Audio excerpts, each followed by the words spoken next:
삶은 끝없는 여정과 같습니다. 젊은 시절 우리는 넘치는 에너지로 세상을 탐험하며 친구들과 웃음을 나누고 가족과의 따뜻한 순간을 만들며 새로운 도전의 열정을 불태웁니다. 이 시기에는 새로운 사람들과의 만남, 낯선 환경에의 적응, 그리고 끊임없는 배움이 삶의 자연스러운 일부였습니다. 새로운 학교에 입학하거나 첫 직장에서 동료들과 관계를 쌓고 심지어 새로운 도시로 이사하며 설렘과 도전을 동시에 느꼈습니다. 이러한 경험들은 우리의 정체성을 형성하고 세상과의 연결을 강화하는 중요한 요소였습니다. 그러나 시간이 흘러 인생의 황혼기에 접어들면 우리는 전혀 다른 풍경과 마주하게 됩니다. 바로 혼자라는 상태입니다. 이 혼자라는 상태는 반드시 부정적인 것만은 아닙니다. 어떤 이들은 혼자만의 시간을 통해 깊은 내면의 평화를 발견하고 자유를 만끽하며 삶의 새로운 의미를 찾아갑니다. 조용한 아침에 좋아하는 책을 읽으며 사색에 잠기거나 오랜 세월 쌓인 경험을 바탕으로 새로운 취미, 그림 그리기나 정원 가꾸기를 시작하는 것은 혼자만의 시간을 풍요롭게 만드는 방법입니다. 그러나 문제는 이 혼자가 자칫 고립으로 변질될 때 발생합니다. 고립은 단순히 혼자 있는 물리적 상태가 아니라 세상과의 심리적 사회적 연결이 단절된 상태를 의미합니다. 이는 깊은 외로움, 소외감, 그리고 때로는 심각한 우울감으로 이어질 수 있습니다. 오늘 우리는 나이가 들수록 피해야 할 행동들, 즉 혼자가 아닌 고립으로 이끄는 행동들에 대해 깊이 탐구해 보겠습니다. 이 영상은 단순한 경고가 아니라 더 풍요롭고 의미 있는 노년을 위한 지혜의 나침반이 되고자 합니다. 인간은 본능적으로 익숙한 것을 선호하고 새로운 것에 대해 두려움을 느낍니다. 이는 진화적으로 생존을 위해 발달한 특성이지만 빠르게 변화하는 현대 사회에서는 오히려 우리를 고립으로 몰아넣는 요인이 될 수 있습니다. 특히 나이가 들수록 변화에 대한 저항은 더욱 강해집니다. 젊은 시절에는 새로운 환경, 새로운 사람, 새로운 기술에 적응하는 것이 삶의 자연스러운 일부였습니다. 대학에 입학하거나 새로운 직장에 들어가며 동료들과 관계를 쌓고 심지어 스마트폰이나 인터넷 같은 새로운 기술을 배우는 것도 설레는 도전이었습니다. 그러나 나이가 들면서 변화는 점차 불편하고 부담스러운 존재로 다가옵니다. 나는 원래 이런 사람이야. 이 나이에 뭘 또 배워. 그냥 살던 대로 살자와 같은 말들은 변화에 대한 두려움을 방어하기 위한 심리적 방패입니다. 이 방패는 잠시 안정감을 줄 수 있지만 장기적으로는 세상과의 연결을 끊고 고립으로 이끄는 덫이 됩니다.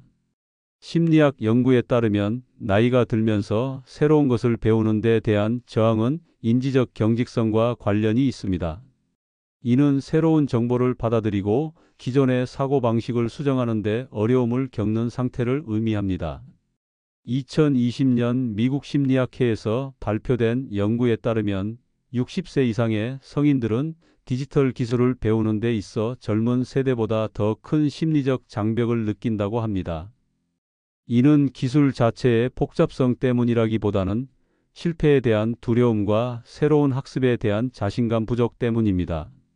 한 70대 남성은 스마트폰을 처음 접했을 때 잘못 누르면 기계가 망가질까봐 두려워하며 사용을 꺼렸다고 합니다. 이러한 두려움은 단순히 기술적 문제에 그치지 않고 사회적 소외로 이어질 수 있습니다. 가장 흔히 나타나는 변화 거부의 예는 디지털 기술에 대한 저항입니다. 스마트폰, 키오스크, 온라인 뱅킹, 소셜 미디어 등은 현대 사회에서 필수적인 도구로 자리 잡았습니다. 은행 창구가 점차 줄어들고 키오스크나 온라인 뱅킹이 대세가 된 상황에서 디지털 기술을 익히지 않으면 기본적인 금융 거래조차 어려워집니다. 이는 단순히 불편함을 넘어 경제적 자립성을 위협하는 문제입니다. 한국의 경우 2023년 한국정보화진흥원의 조사에 따르면 60대 이상 노인의 40% 이상이 스마트폰 사용에 어려움을 겪으며 이로 인해 가족과의 소통 빈도가 줄어드는 것으로 나타났습니다. 손주들이 보내는 짧은 영상 메시지나 단체 채팅방에 참여하지 못하면 가족과의 연결이 점차 약해질 수 있습니다. 이러한 디지털 단절은 심리적 소외감으로 이어져 나는 더 이상 이 세상에 속하지 않는다는 느낌을 강화합니다.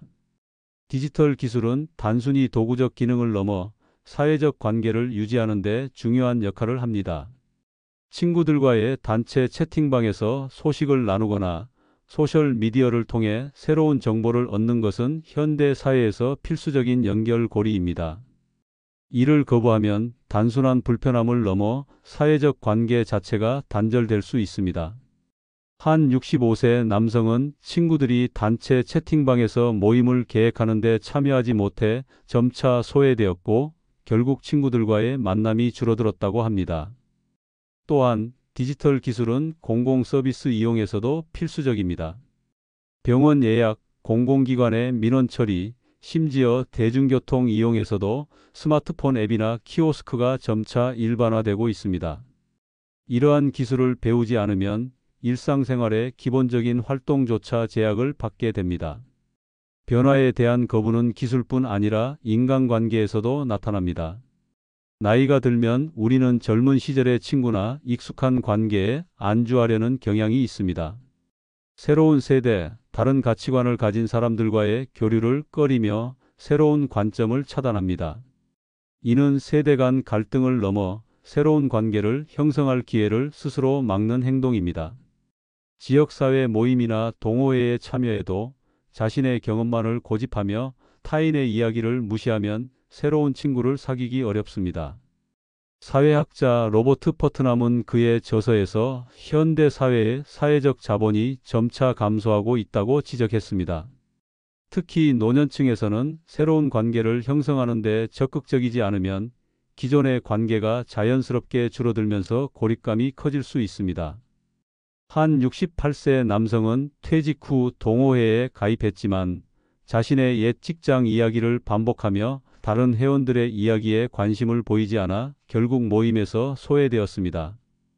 새로운 사람들과의 만남은 단순히 시간을 보내는 것을 넘어 삶의 새로운 활력을 불어넣는 중요한 요소입니다. 세대 간의 차이를 이해하고 존중할 때 우리의 관계는 더욱 풍요로워질 수 있습니다. 한 70대 여성은 지역 커뮤니티 센터에서 열리는 젊은 세대와의 교류 프로그램에 참여하며 새로운 세대의 가치관을 이해하고 자신의 경험을 공유함으로써 새로운 친구를 사귀었다고 합니다. 이러한 교류는 단순히 사회적 연결을 유지하는 것을 넘어 삶의 의미를 새롭게 발견하는 계기가 됩니다. 변화를 받아들이는 것은 결코 쉬운 일이 아니지만 작은 단계부터 시작할 수 있습니다. 스마트폰 사용이 어렵다면 지역 도서관이나 복지관에서 제공하는 디지털 교육 프로그램에 참여해 보세요. 한국의 경우 많은 지자체에서 노인을 위한 무료 스마트폰 강의를 제공합니다. 서울시에서는 실버 스마트폰 교실 프로그램을 통해 노인들에게 기본적인 스마트폰 사용법을 가르치고 있으며 이를 통해 많은 노인들이 가족과의 영상 통화를 배우고 기뻐했다고 합니다. 또한 새로운 취미를 시도하거나 지역 커뮤니티 센터에서 열리는 모임에 참여하는 것도 좋은 방법입니다. 중요한 것은 작은 성공 경험을 쌓는 것입니다. 처음에는 어색하고 낯설더라도 작은 성공을 통해 자신감을 얻으면 변화에 대한 두려움이 줄어듭니다. 한 70대 남성은 처음으로 키오스크로 커피를 주문하는 데 성공한 후 내가 할 수 있다는 걸 알았다며 자신감을 얻었다고 합니다. 변화는 단순히 기술이나 취미에 국한되지 않습니다. 새로운 사람을 만나고 그들의 이야기를 경청하며 다른 세대의 가치관을 이해하려는 태도 역시 중요합니다. 손주와 함께 유행하는 음악이나 드라마를 공유하거나 젊은 세대와의 대화에서 그들의 관점을 먼저 물어보는 것은 세대 간의 벽을 허무는 좋은 방법입니다. 또한 변화를 받아들이는 과정에서 실패를 두려워하지 않는 것도 중요합니다. 실패는 학습의 일부이며 이를 통해 우리는 더 강해질 수 있습니다. 한 65세 여성은 처음 스마트폰 앱을 사용하며 여러 번 실수했지만 포기하지 않고 배우다 결국 온라인 뱅킹을 성공적으로 이용하게 되었습니다. 이러한 작은 성공은 자신감을 키우고 새로운 도전에 대한 두려움을 줄이는 데 큰 역할을 합니다. 나이가 들면서 우리는 신체적 건강, 사회적 지위, 경제적 여유 등 많은 것을 잃게 됩니다. 신체가 예전처럼 움직이지 않고 퇴직으로 인해 사회적 역할이 줄어들며 경제적 여건이 어려워지는 경우도 많습니다. 이러한 상실감은 자연스럽게 우울, 불안, 분노와 같은 부정적 감정을 유발합니다. 문제는 이러한 감정을 건강하게 해소하지 못하고 불평과 비난으로 표출할 때 발생합니다. 사는 게 다 그렇지 뭐, 이 나이에 행복이 있겠어, 세상이 다 썩었어와 같은 말들은 주변 사람들의 기운을 빼앗고 관계를 무겁게 만듭니다. 심리학자 에릭 에릭슨의 발달 이론에 따르면 노년기는 자아통합대 절망의 단계에 해당합니다. 이 시기에 자신의 삶을 긍정적으로 통합하지 못하면 절망과 부정적 감정에 빠지기 쉽습니다. 이는 자연스러운 과정이지만 부정적 감정을 외부로 표출하는 것은 고립을 가속화하는 요인이 됩니다. 부정적인 감정은 일종의 감정적 블랙홀과 같습니다. 주변의 긍정적인 에너지를 빨아들이고 자신과 타인을 어둠 속으로 몰아넣습니다. 친구와의 모임에서 끊임없이 세상에 대한 불만을 쏟아내면 처음에는 동정과 공감을 얻을 수 있을지 모릅니다. 하지만 시간이 지나면 사람들은 점차 그 모임을 피하게 됩니다. 한 74세 남성은 매주 친구들과의 모임에서 정치와 사회에 대한 불만을 쏟아내다 결국 친구들이 모임을 줄이자 다들 나를 외면한다고 느꼈다고 합니다. 그러나 그는 자신의 부정적인 태도가 친구들을 멀어지게 했다는 사실을 깨닫지 못했습니다. 이는 단순히 개인적 성향의 문제가 아니라 인간이 본능적으로 긍정적인 에너지와 연결되려는 성향 때문입니다. 특히 가족 관계에서 부정적 감정의 표출은 치명적입니다. 힘들게 시간을 내어 찾아온 자녀나 손주에게 잔소리나 불만을 쏟아내면 그들은 점차 방문 횟수를 줄이게 됩니다. 너는 왜 이렇게 바빠서 자주 안 와? 내가 이렇게 힘든데 너는 뭐하니? 와 같은 말은 사랑의 표현이 아니라 의무를 강요하는 말로 들릴 수 있습니다. 이는 관계를 의무감으로 변질시키고 진정한 소통을 막는 결과를 초래합니다. 한 66세 여성은 자녀가 찾아올 때마다 건강 문제와 외로움에 대해 불평했지만 자녀가 점차 연락을 줄이자 내가 뭘 잘못했나 고민하게 되었습니다. 부정적 감정의 표출은 종종 자기 보호 심리에서 비롯됩니다. 상실감과 외로움으로 상처받기 두려운 마음이 먼저 불평과 비난을 통해 상대방과 거리를 두려는 방어기제로 작동하는 것입니다. 심리학자 존 카치오포는 그의 저서에서 고립감이 부정적 사고를 강화하고 이는 다시 고립감을 심화시키는 악순환을 만든다고 설명했습니다. 한 70대 남성은 외로움을 느끼며 친구들에게 불평을 늘어놓았지만 친구들이 점차 거리를 두자 더 큰 외로움에 빠졌다고 합니다. 이러한 악순환을 끊기 위해서는 부정적 감정을 건강하게 다루는 법을 배워야 합니다. 부정적 감정을 건강하게 다루는 첫 번째 방법은 자신의 감정을 인식하고 표현하는 것입니다. 나는 요즘 외롭다는 감정을 솔직히 털어놓는 대신 왜 아무도 나를 찾아오지 않지? 라는 비난으로 바꾸지 않도록 주의해야 합니다.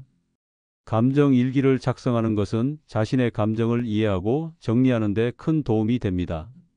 하루 동안 느꼈던 감정을 기록하고 그 감정이 어디서 왔는지 분석해 보세요. 한 68세 남성은 매일 10분씩 감정 일기를 쓰며 자신의 외로움이 자녀에 대한 과도한 기대에서 비롯되었음을 깨닫고 자녀와의 대화 방식을 바꿨다고 합니다. 그는 불평 대신 내가 와줘서 정말 기쁘다는 말을 자주 사용하며 관계를 개선했습니다. 두 번째로 긍정적인 활동에 참여하는 것도 중요합니다. 운동, 명상, 취미 활동 등은 부정적 감정을 완화하고 긍정적인 에너지를 채워줍니다. 연구에 따르면 규칙적인 운동은 65세 이상 노인의 우울증 증상을 20% 이상 감소시키는 것으로 나타났습니다. 지역사회에서 제공하는 요가 클래스나 산책 모임에 참여하는 것도 좋은 방법입니다. 한 71세 여성은 동네 공원에서 열리는 걷기 모임에 참여하며 새로운 친구를 사귀고 우울감이 줄어들었다고 합니다. 그녀는 걸으면서 사람들과 이야기를 나누니 삶이 다시 밝아졌다고 말했다고 합니다. 마지막으로 주변 사람들과의 대화에서 감사의 말을 자주 사용하는 것도 효과적입니다. 고맙다. 내가 와줘서 정말 기뻐와 같은 말은 상대방에게 따뜻한 느낌을 주고 관계를 긍정적으로 유지하는 데 큰 역할을 합니다. 부정적인 감정을 억누르는 것이 아니라 건강하게 표현하고 긍정적인 에너지로 전환하는 것이 핵심입니다. 인간관계는 주고받는 균형 위에서 유지됩니다. 젊은 시절에는 친구에게 도움을 주고받으며 서로의 삶을 지탱하는 것이 자연스러웠습니다. 친구와 함께 여행을 계획하거나 어려운 일이 있을 때 서로 위로하며 작은 선물을 주고받는 것은 관계를 돈독하게 만드는 요소였습니다. 하지만 나이가 들면서 우리는 점차 받기만 하는 입장이 되기 쉽습니다. 자녀에게 경제적 정서적 의존을 하고 친구들에게 관심과 배려를 당연하게 여기며 주변 사람들의 도움을 받는 데 익숙해집니다. 이러한 일방적인 관계는 결국 고립으로 이어지는 함정입니다. 심리학자 로버트 치알디니는 그의 저서에서 관계의 지속성을 유지하는 핵심 원칙으로 상호성을 강조했습니다. 즉, 사람은 자신이 받은 만큼 돌려주려는 본능이 있으며 이 균형이 깨지면 관계가 약화된다고 설명합니다. 자녀에게 끊임없이 경제적 지원을 요청하거나 정서적으로 의존하는 부모는 자녀에게 부담을 줄 수 있습니다. 내가 너를 키우느라 얼마나 고생했는데라는 말은 사랑의 표현이 아니라 의무를 강요하는 말로 들릴 수 있습니다. 한국의 경우 2022년 한국보건사회 연구원의 조사에 따르면 65세 이상 노인의 30%가 자녀에게 경제적으로 의존하고 있으며 이는 자녀와의 갈등 원인 중 하나로 나타났습니다. 한 67세 부모는 자녀에게 매달 생활비를 요청했지만 자녀가 점차 연락을 줄이자 외로움을 더 크게 느꼈다고 합니다. 마찬가지로 친구와의 관계에서도 항상 도움을 요청하거나 자신의 문제만 이야기하며 상대방의 삶에 관심을 보이지 않으면 그 관계는 점차 소원해집니다. 한 70대 여성은 친구에게 자신의 건강 문제만 이야기하며 친구의 이야기를 듣지 않았고 결국 친구들이 연락을 줄였다고 합니다. 나이가 들었다고 해서 줄 수 있는 것이 없는 것은 아닙니다. 나눔은 물질적인 것뿐 아니라 정서적 지적 자원을 포함합니다. 삶의 지혜와 경험을 나누는 것은 큰 선물이 될 수 있습니다. 손주에게 옛날 이야기를 들려주거나 젊은 세대에게 진심 어린 조언과 격려를 건네는 것은 관계를 강화하는 좋은 방법입니다. 한 76세 남성은 손주와 함께 동네 공원을 산책하며 자신의 어린 시절 이야기를 들려주었고 이를 통해 손주와의 유대감이 깊어졌다고 합니다. 그는 손주가 내 이야기를 귀 기울여 들으며 웃는 모습을 보니 내가 아직 쓸모 있는 사람이라는 생각이 들었다고 말했다고 합니다. 또한 지역사회에서 자원봉사를 하거나 동네 모임에서 작은 도움을 주는 것도 나눔의 한 형태입니다. 일본의 한 지역사회에서는 노인들이 어린이들에게 전통 문화를 가르치는 프로그램을 운영하고 있습니다. 이를 통해 노인들은 자신의 경험을 나누며 사회적 가치를 느끼고 어린이들은 새로운 지식을 얻으며 세대 간 유대감을 형성합니다. 한 72세 여성은 이 프로그램에 참여하며 내가 누군가에게 도움이 될 수 있다는 의미를 줬다고 말했다고 합니다. 이러한 나눔은 단순히 관계를 유지하는 것을 넘어 삶의 의미를 발견하는 데 큰 역할을 합니다. 나눔의 자세를 유지하기 위해 몇 가지 실천 방법을 제안합니다. 첫째, 작은 행동부터 시작하세요. 동네 이웃에게 따뜻한 인사를 건네거나 친구에게 작은 선물을 준비하는 것도 좋은 시작입니다. 둘째, 감사의 마음을 적극적으로 표현하세요. 고맙다는 말 한마디가 상대방에게 큰 기쁨을 줄 수 있습니다. 셋째, 상대방의 필요를 먼저 생각해 보세요. 내가 무엇을 줄 수 있는지 고민하는 것은 관계를 더 깊고 의미 있게 만듭니다. 한 68세 남성은 이웃에게 자신이 키운 채소를 나눠주며 새로운 우정을 쌓았고 이를 통해 외로움이 줄어들었다고 합니다. 나이가 들면서 우리는 삶의 경험과 지혜를 쌓습니다. 이는 분명 소중한 자산이지만 이 경험이 자기중심적 사고로 변질되면 관계에 큰 걸림돌이 됩니다. 내가 살아보니 다 알아. 그렇게 해봤자 소용없어와 같은 말은 타인의 관점과 선택을 무시하는 태도를 보여줍니다. 이는 특히 자녀 세대와의 갈등에서 두드러지게 나타납니다. 자녀가 새로운 직업을 선택하거나 다른 삶의 방식을 추구할 때 부모는 자신의 경험을 바탕으로 그건 틀렸어라고 단정짓곤 합니다. 이는 사랑에서 비롯된 행동일지라도 자녀에게는 자신의 삶을 존중받지 못한다는 느낌을 줄 수 있습니다. 한 62세 부모는 자녀가 안정적인 직장을 그만두고 창업을 하려 하자 그런 위험한 선택은 후회할 거야 라며 반대했습니다. 결국 자녀는 부모와의 대화를 줄이고 마음의 벽을 쌓게 되었습니다. 관계는 쌍방향의 대화로 유지됩니다. 자기중심적 사고를 극복하는 가장 중요한 방법은 경청입니다. 상대방의 이야기를 진심으로 듣고 그들의 관점을 이해하려는 노력을 보여야 합니다. 손주가 좋아하는 음악이나 취미에 대해 물어보고 그들의 열정을 존중하는 태도는 세대 간의 벽을 허무는 데 큰 역할을 합니다. 한 71세 여성은 손주의 취미인 게임에 관심을 보이며 함께 게임을 배웠고 이를 통해 손주와의 대화가 늘어났다고 합니다. 그녀는 손주가 게임 이야기를 하며 눈을 반짝이는 모습을 보니 나도 덩달아 행복해졌다고 말했다고 합니다. 자기중심적 사고는 새로운 관계를 형성하는 데도 방해가 됩니다. 동호회나 지역 모임에서 자신의 이야기만 늘어놓고 타인의 이야기에 귀 기울이지 않으면 사람들은 점차 거리를 두게 됩니다. 반대로 타인의 이야기에 관심을 보이고 그들의 삶을 이해하려는 태도는 새로운 우정을 쌓는 데 큰 도움이 됩니다. 한 69세 남성은 동호회에서 다른 회원들의 이야기에 귀 기울이며 공감하는 태도를 보였고 이를 통해 새로운 친구를 사귀었다고 합니다. 삶의 환경은 우리의 마음 상태를 반영합니다. 나이가 들면서 우리는 과거의 추억이 담긴 물건을 버리지 못하거나 미래에 대한 불안으로 물건을 쌓아두는 경향이 있습니다. 이는 단순히 공간을 어지럽히는 것을 넘어 사회적 교류를 막고 심리적 고립을 초래합니다. 집이 너무 어수선하면 손님을 초대하기 꺼려집니다. 이는 자연스럽게 사회적 만남을 줄이고 고립감을 키웁니다. 한 67세 여성은 집에 쌓인 옛 물건들 때문에 친구들을 초대하지 못했고 결국 외로움이 커졌다고 합니다. 또한 무질서한 환경은 마음을 산만하게 하고 새로운 활동을 시작할 의욕을 꺾습니다. 미니멀리즘은 단순히 물건을 줄이는 것이 아니라 삶의 본질에 집중하는 철학입니다. 불필요한 물건을 정리하는 것은 과거의 미련에서 벗어나고 현재와 미래에 집중하는 마음의 정리입니다. 오래된 옷이나 사용하지 않는 가구를 기부하거나 정리하면 공간뿐 아니라 마음도 가벼워집니다.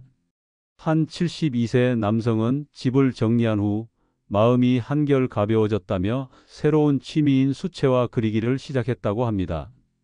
그는 집이 정리되니 새로운 일을 시작할 용기가 생겼다고 말했다고 합니다. 나이가 들수록 고립으로 이어지는 행동들은 우리가 무의식적으로 선택하는 경우가 많습니다. 하지만 작은 변화를 통해 우리는 충분히 세상과 연결된 삶을 살 수 있습니다. 새로운 것을 배우고 긍정적인 태도를 유지하며 나눔을 실천하고 타인을 존중하며 환경을 정리하는 것은 단순한 행동이 아니라 삶을 풍요롭게 만드는 강력한 도구입니다.